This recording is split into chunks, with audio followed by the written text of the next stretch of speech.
Hi guys, so I'm Naima and what we have in store for you today, I'm going to let Palak tell you. So hi Palak. Hi Naima. So all over my Instagram, this cut crease look has been trending. Can you please show me how to do it? No worries, I got you. So the cut crease is really focused around sculpting the eye crease, but I'm going to show you the easiest method possible. So let's start. For this, I'm using the illuminating eyeshadow palette from Lakmé Absolute in the shade Nude Beach. So I'm going to start a little away from the inner corner, taking it all the way out, creating an S shape.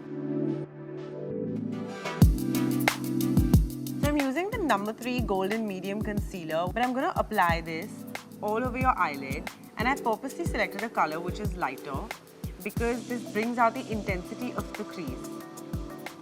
I'm going to use the third color that I selected, so that is what brings out the pop of color in here. So to finally finish this look, I'm going to use the Lakmé Iconic Fine Tip Liner and some mascara to end it.